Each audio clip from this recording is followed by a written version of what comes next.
pose la question de l'origine, première question qui vient, c'est l'origine de quoi? Et pour ma part, j'ai choisi d'essayer de poser trois questions différentes. La première est une question métaphysique.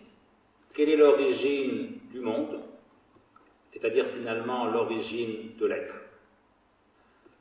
La deuxième question, c'est une question qui touche à la métaphysique par un biais, mais qui relève au fond d'une espèce d'anthropologie fondamentale. C'est la question qu'est-ce que l'homme? Pardon, c'est la question quelle est l'origine de l'homme? De l'homme en tant qu'homo sapiens sapiens, c'est-à-dire de l'espèce humaine comme espèce biologique. Et puis, il y a une troisième question qui est non plus quelle est l'origine de l'homme, Homo sapiens sapiens, mais quelle est l'origine de l'humanité. Au sens où l'humanité, ça n'est pas une espèce animale, mais c'est une valeur. Et ces trois questions successives que je vais, dans les 20-25 minutes qui nous sont accordées, donc très brièvement, bien sûr, essayer, sinon de résoudre, mais du moins d'éclairer et d'avancer ce qui serait ma réponse. Alors d'abord, la question de l'origine du monde. Je prends monde ici au sens métaphysique du terme. On pourrait reprendre volontiers la définition qu'en donnait Wittgenstein dans son Tractatus. Le monde est l'ensemble de tout ce qui arrive. On dit le monde, c'est pas la Terre, c'est pas le système solaire, c'est même pas notre galaxie, c'est tout. L'ensemble de tout ce qui arrive, ou l'ensemble de tout ce qui est. Bref, quelle est l'origine de tout? Quelle est l'origine de l'être? C'est bien sûr une question métaphysique, c'est même, d'après Leibniz, et j'en suis d'accord avec lui, la plus grande de toutes les questions métaphysiques. Leibniz a souvent dit que la plus grande question métaphysique à ses yeux est la question suivante: pourquoi y a-t-il quelque chose plutôt que rien? J'imagine que dans la salle, il y a quelques centaines de personnes qui ne se sont jamais posé la question. Et j'imagine qu'il y en a quelques centaines qui se posent la question depuis leur enfance. Pas forcément dans les mots de Leibniz, mais entre autres cette question-là. Pourquoi y a-t-il quelque chose plutôt que rien? Moi, je trouve que c'est une excellente question. C'est la question que, au fond, c'est la question que se posent les enfants. On dit souvent qu'à 7 ans, on a la tête plus métaphysique parfois qu'à 40. C'est une question d'autant plus importante qu'elle est sans réponse possible. Alors comprenez-moi bien, moi je ne fais pas partie des gens qui disent ce qui est important dans la philosophie, c'est les questions, il n'y a jamais de réponse. Non, moi j'ai l'habitude de répondre aux questions que je pose. Et si la philosophie n'apportait jamais de réponse, la philosophie sera un exercice assez dérisoire en vérité. Non, le plus souvent, il y a des réponses aux questions philosophiques, il y en a même plusieurs. C'est pour ça que la philosophie est conflictuelle par définition. Sur la question de l'origine de l'homme, il y a toutes sortes de réponses différentes. Mais là, c'est différent. Peut-être que la question « pourquoi y a-t-il quelque chose plutôt que rien ?» est la seule question philosophique qui soit d'autant plus importante qu'elle est en effet sans réponse possible. Alors pourquoi est-elle sans réponse possible? Parce qu'il s'agit d'expliquer l'existence de l'être. Pourquoi est-ce qu'il y a de l'être? La démarche est légitime, ça relève de ce que Leibniz appelle le principe de raison suffisante. Pour toute chose, il y a au moins une raison qui suffit à l'expliquer. Il n'y a pas de raison de ne pas se poser cette question à propos de l'ensemble de tout ce qui est. Oui, mais comment expliquer l'être? Il va de soi que vous ne pourrez jamais expliquer l'être que par un être. Mais si vous expliquez l'être par un être, vous n'avez pas répondu à la question de l'origine de l'être. Par exemple, si je vous demande pourquoi le monde, pourquoi y a-t-il quelque chose plutôt que rien? Certains ici pensent peut-être, pensant aux exposés, j'imagine, de mes amis Étienne Klein et Luminet, à cause du Big Bang. Non, parce que bien sûr, immédiatement, la question devient pourquoi le Big Bang plutôt que rien. Pour que ça explose, si je peux parler familièrement, il faut bien qu'il y ait déjà quelque chose. Le néant, par définition, n'explose pas. C'est pourquoi le problème métaphysique, mais Luminet et Étienne en sont bien sûr d'accord, c'est pas la question du Big Bang, c'est pas les quelques centièmes de seconde juste après qui sont leur travail de physicien. Le problème métaphysique, donc qui va selon l'étymologie à la fois contingente, douteuse, mais éclairante malgré tout du mot métaphysique chez Aristote, c'est la question qui va au-delà de la physique, donc non pas les quelques premiers centièmes avant le Big Bang, mais un instant, donc non pas les quelques centièmes après le Big Bang, qui étudient les physiciens, mais au contraire, un instant juste avant le Big Bang. Or, juste avant le Big Bang, soit il n'y a rien, et alors le Big Bang devient totalement inintelligible, il faut renoncer à la pensée, ou en tout cas renoncer au rationalisme, mais c'est pas vraiment, j'y suis pas prêt, ou bien il y a quelque chose, mais s'il y a quelque chose, on n'a toujours pas répondu à la question, pourquoi y a-t-il quelque chose plutôt que rien, puisqu'il y a déjà quelque chose. Et la question de l'origine se pose tout le temps. Bref, s'il y a les questions pourquoi l'être, vous répondez parce que le Big Bang, vous n'avez pas répondu à la question, vous n'avez fait que la déplacer. Donc vous me répondez, je vous pose la question pourquoi l'être, pourquoi le monde, vous me répondez à cause du Big Bang, je vous demande immédiatement pourquoi le Big Bang. Certains ici vont me dire, mais à cause de Dieu, bien sûr. Immédiatement, je leur poserai la question, oui, mais pourquoi Dieu plutôt que rien? Parce qu'après tout, rien aurait été possible aussi, et même, dit Leibniz, rien est plus simple et plus facile que quelque chose. C'est une phrase qui m'a longtemps fasciné parce qu'au fond, je la ressens comme profondément vraie, mais elle est douteuse. On peut très bien penser que le néant est encore plus difficile à penser que quelque chose, à penser peut-être, mais à produire, ce n'est pas sûr. Au fond, ne rien faire, c'est quand même plus facile que faire quelque chose.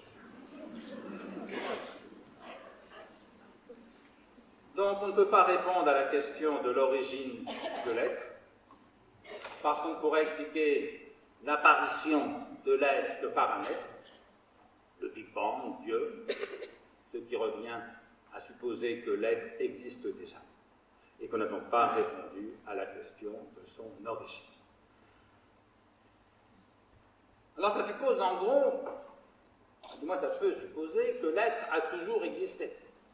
Par exemple, si je vous demande pourquoi l'être, vous répondez à cause du Big Bang, je vous demande pourquoi le Big Bang, vous me répondez à cause de Dieu, je vous demande pourquoi Dieu, vous dites, mais non, attendez, Dieu c'est différent, il est là depuis toujours. Donc il n'y a pas à l'expliquer.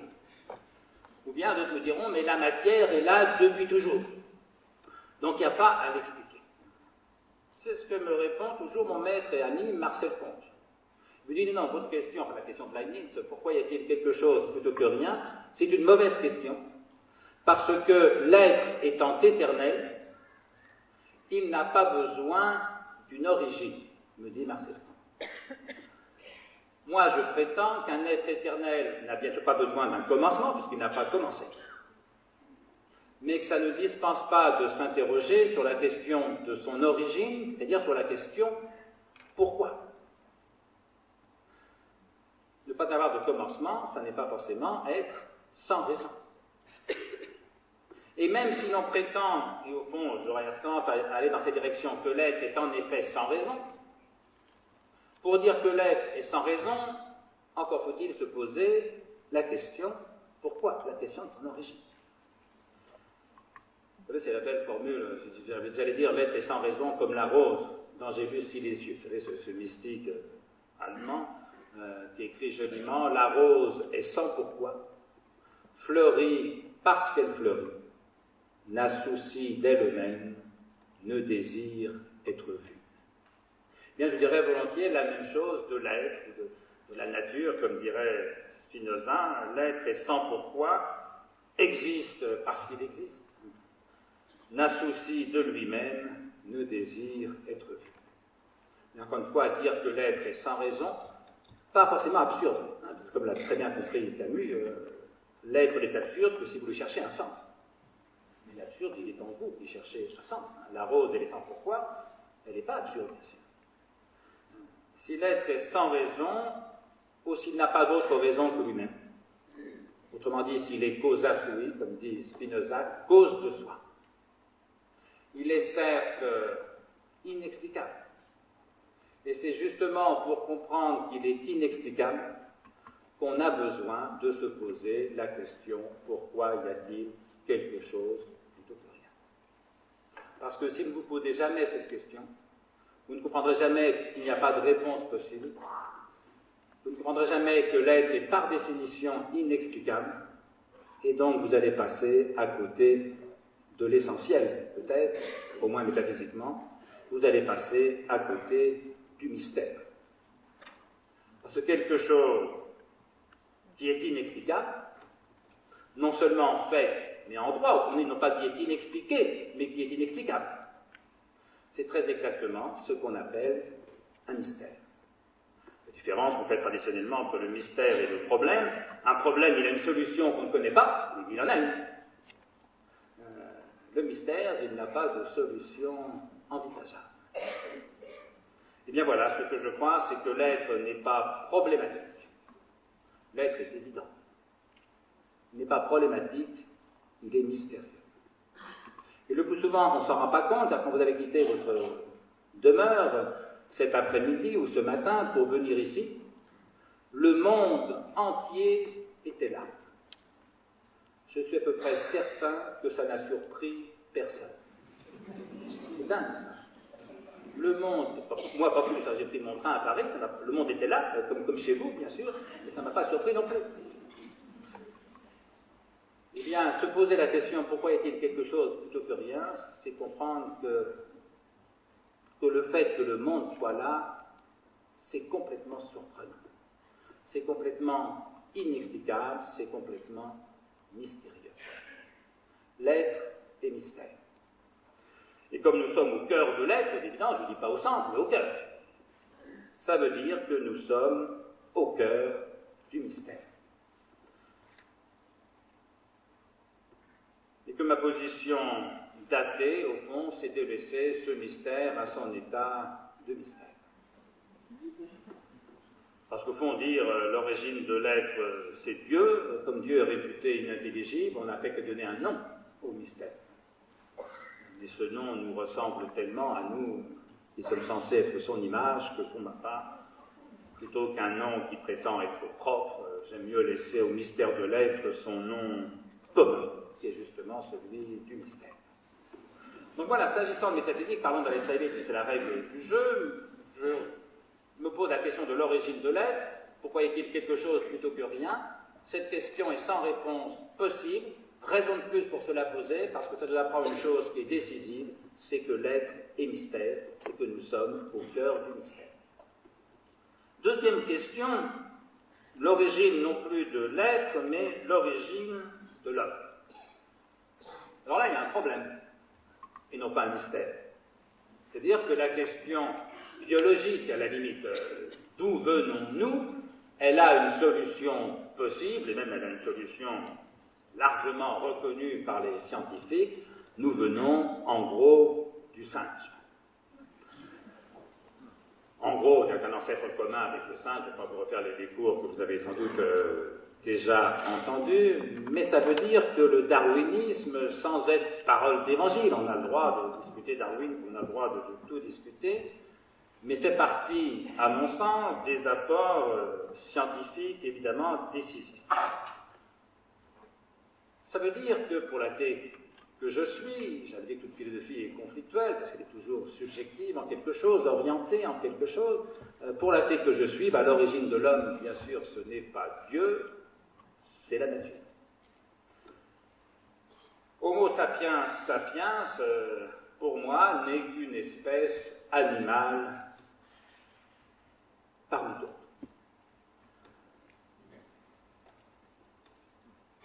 Quelle espèce? Une espèce de grand singe, avec un peu moins de poils et un peu plus de cervelle, plus précisément une espèce de chimpanzé. Il y a un très beau livre de Jared Diamond qui s'appelle « Le troisième chimpanzé ». Pourquoi le troisième chimpanzé? Parce que mon Jared Diamond, il y a 3 espèces de chimpanzés. Il y a le chimpanzé ordinaire, il y a les bonobos, et puis il y a Homo sapiens sapiens. Nous avons, je crois, 98,2% de gènes communs avec Homo sapiens sapiens. Certains, au nom de la culture, voudraient faire croire que les gènes, c'est pas important. Pour le matérialiste que je suis, les gènes, c'est évidemment extrêmement important. Il y a une inflation de ce point de vue-là, parce que Evelyne hier, qui est généticienne, vous a dit 99, donc apparemment ça se rapproche. Oui, voilà, mais peu importe, là pour le coup. Non, mais ça apporte quand même un peu, là. Non, ça apporte à quoi 90 ou 99, mais cette fois l'un ou l'autre ne change pas beaucoup à mon propos. Donc voilà, de mon point de vue de philosophe matérialiste, nous sommes une espèce de chimpanzé. Donc je disais, les gènes c'est très important parce que c'est le corps. Si je n'avais pas les mêmes gènes, tout bêtement, je serais quelqu'un d'autre. Mais la culture, c'est très important aussi. Parce que si je n'ai pas la même culture, je serais aussi quelqu'un d'autre, par définition. Autrement dit, comme chacun sait, la question de l'inné et de l'acquis n'est pas de l'ordre de 50-50. C'est pour tout ce qui est humain, à la fois 100% d'inné et 100% d'acquis.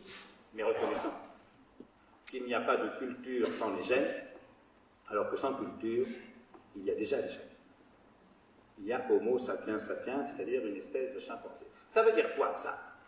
Ça veut dire que ce qu'il y a d'humain dans l'homme, ce qu'il y a de spécifiquement humain, ce qui fait que nous ne sommes pas des singes par ailleurs, nous ne sommes pas des singes comme les autres, je veux dire. Bref, la culture, l'esprit, n'est pas dans les gènes, n'est donc pas transmis par l'hérédité, mais se trouve dans la culture et transmis par l'éducation.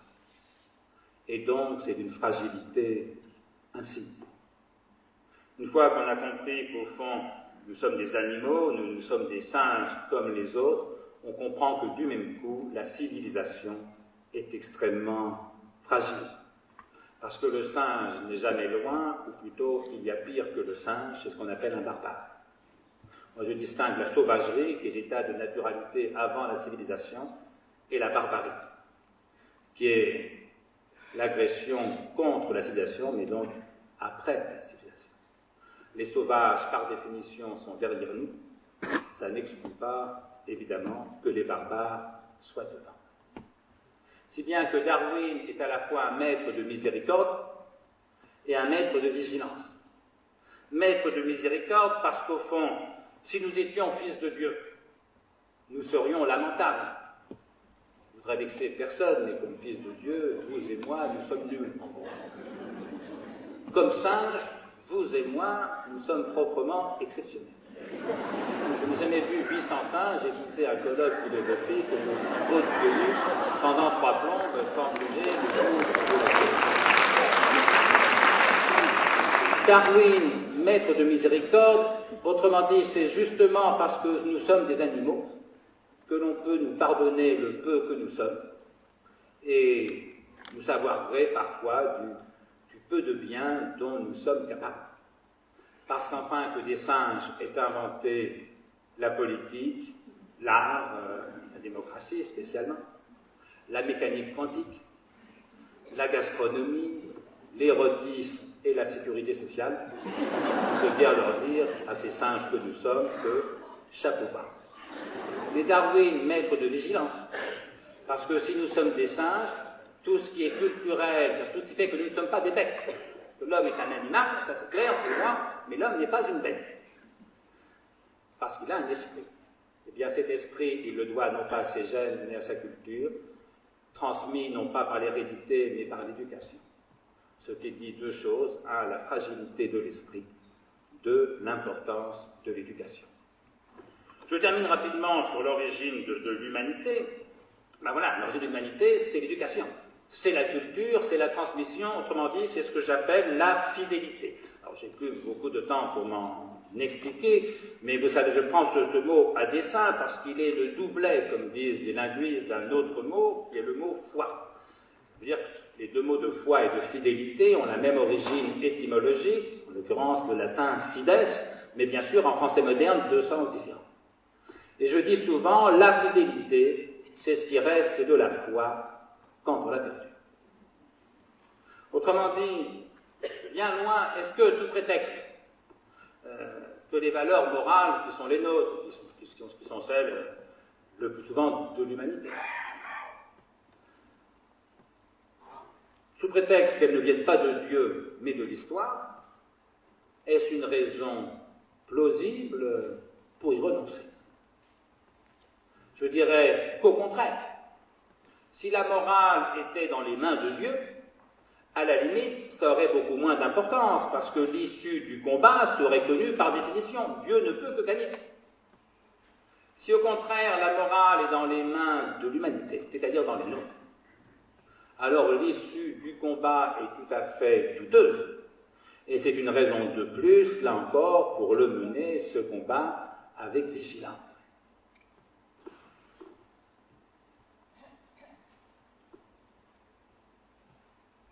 Mieux vaut être fidèle à ce que l'humanité a fait de soi, et donc de nous, que prétendre fonder sur je ne sais quelle foi en je ne sais quel Dieu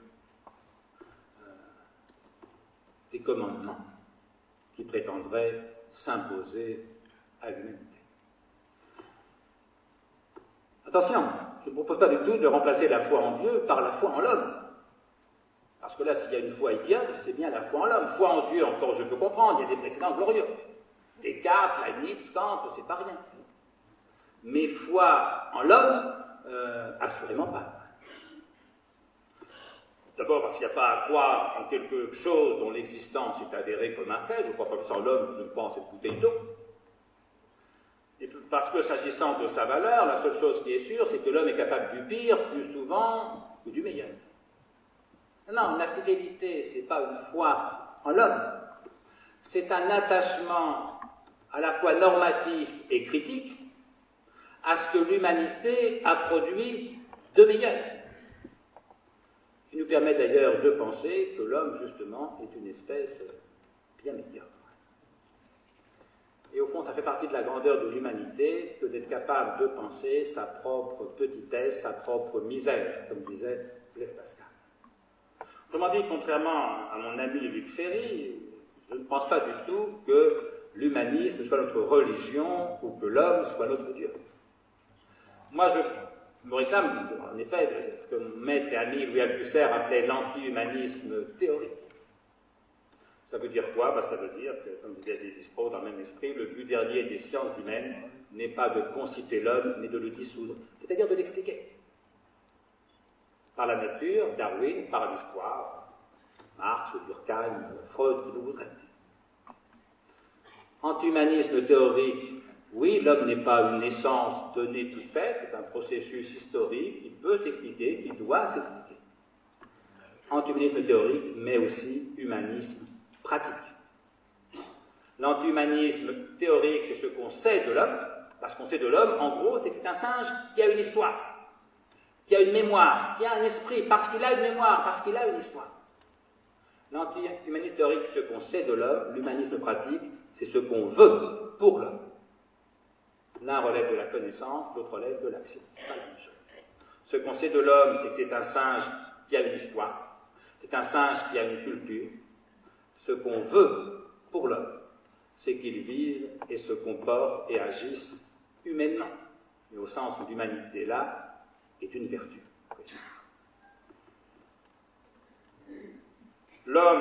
L'humanisme pour moi n'est pas notre religion, c'est notre morale. L'homme n'est pas notre Dieu, c'est notre prochain. Il s'agit simplement de transmettre à nos enfants ces valeurs que nous avons reçues. Quand bien même elles seraient souvent d'origine religieuse, comme on dit. Que voulez-vous que ça me fasse? Puisque pour l'athée que je suis, tout ce qui est religieux n'est jamais divin, puisqu'il n'y a pas de Dieu, mais toujours humain. C'est pourquoi je me définis souvent comme athée fidèle. Athée parce que je ne crois pas en Dieu, fidèle parce que je reste attaché, en effet, à un certain nombre de valeurs morales, culturelles, spirituelles, qui sont nées le plus souvent dans les grandes religions, en tout cas qui ont été transmises pendant des siècles par les religions, que nous avons reçues et que donc nous avons à charge de transmettre. Puisque la seule façon d'être fidèle à ce qu'on a reçu, c'est évidemment de le transmettre. Alors ça me fait penser, je terminerai par là, cette anecdote. Je racontais un jour, je faisais une conférence, je ne sais plus, à Strasbourg ou à Metz, dans l'est de la France, sur l'idée de spiritualité sans Dieu. Et après la conférence, il y avait un cocktail. On me présente quelques personnalités, dont le grand rabbin de la ville, le grand rabbin de Strasbourg ou de Metz, je ne sais pas. On boit un verre avec le grand rabbin et le rabbin me dit il s'est passé quelque chose d'amusant pendant votre conférence. Je dis ah bon, quoi? Il me dit voilà, vous étiez en train de parler de fidélité. Je me suis penché vers mon voisin et je lui ai dit ça me fait penser à une histoire juive, je te la raconterai tout à l'heure. Et puis, ajoute le rabbin, c'est l'histoire que vous avez vous-même racontée dans la minute qui a suivi. Je vais donc vous raconter une histoire juive authentifiée par le grand rabbinat de Metz ou de Strasbourg. Alors c'est l'histoire de deux rabbins, deux amis rabbins, qui dînent ensemble et qui discutent jusqu'à fort tard dans la nuit sur l'existence de Dieu. Et nos deux rabbins concluent que Dieu finalement n'existe pas. Sur ce, ils vont se coucher. Ils dorment, le jour se lève, l'un de nos deux rabbins se réveille, cherche son ami rabbin dans la maison, ne le trouve pas dans la maison, va le chercher dehors dans le jardin et le trouve en effet dehors dans le jardin en train de faire ses prières rituelles du matin. Elle va le voir un peu interloqué, lui dit « qu'est-ce que tu fais ?» L'autre lui répond « tu vois bien, je fais mes prières rituelles du matin. » « oui, lui objecte le premier, mais écoute, on en a parlé plus d'une partie de la nuit. On a conclu que Dieu finalement n'existait pas, et toi maintenant, tu fais tes prières rituelles du matin. L'autre lui répond simplement, qu'est-ce que Dieu vient faire là-dedans? Humour juif, sagesse juive. Humour juif parce qu'il y a quelques bizarreries à faire ses prières rituelles du matin quand on ne croit plus en Dieu. Mais sagesse juive. Parce qu'au fond, est-ce qu'il est très raisonnable de faire dépendre la réalité de notre comportement quotidien, de la réponse que nous apportons à une question en vérité indécidable en termes de savoir, à savoir, Dieu existe-t-il ou pas? Il m'arrive souvent quand tel ou tel de mes collègues, dans un colloque à la Sorbonne ou ailleurs, me reproche, comme ils disent souvent, de sortir ma vieille morale judéo-chrétienne. Oui, tu dis que t'es athée, mais tu nous ressors ta morale judéo-chrétienne. Maintenant, je leur réponds, qu'est-ce que Dieu vient faire là-dedans? Autrement dit, la question de l'origine de l'humanité, comme valeur, comme civilisation, disons, l'origine de l'esprit, est en vérité, en pratique, plus importante que la question métaphysique de l'origine de l'être, ou que la question scientifique de l'origine de l'homme. Et c'est la seule dont la réponse dépend de nous. On a beaucoup évoqué à propos de la question « D'où venons-nous ?» L'autre question « Où allons-nous ?» Ça me fait penser à ce dicton africain que j'aime beaucoup qui dit « Quand on ne sait où l'on va, il faut se souvenir d'où l'on vient. » Quand on ne sait où l'on va, il faut se souvenir d'où l'on vient. Eh bien, je dis très simplement que la seule façon de savoir où l'on veut aller, c'est pas de la prophétie, c'est pas de la prévision, c'est de la volonté. La seule façon de savoir où l'on veut aller, c'est de se souvenir d'où l'on vient. Et c'est exactement ce que j'appelle la fidélité. Vous savez, le premier symptôme grave de cette horreur qu'on appelle la maladie d'Alzheimer, c'est un vieillard qui sort de chez lui pour acheter, je ne sais pas, une baguette, un paquet de cigarettes, et qui se perd à 200 pas de son immeuble. Il a fait le chemin des milliers de fois, mais là, tout d'un coup, il est perdu à 200 pas de son immeuble, et comme il traîne hagard sur le trottoir, on l'emmène à la police, il l'emmène à l'hôpital, et là, le médecin lui explique qu'il est en train de perdre la mémoire. En apparence, c'est le rapport à l'avenir qui est perturbé. Il veut aller chez lui, il n'y arrive pas. Oui, mais ça veut dire que quand on a perdu la mémoire, il n'y a plus de rapport volontaire possible à l'avenir. Eh bien, ce que j'appelle la fidélité, c'est le seul antidote socialement disponible à cette maladie d'Alzheimer des civilisations qu'on appelle la barbarie. Je vous remercie.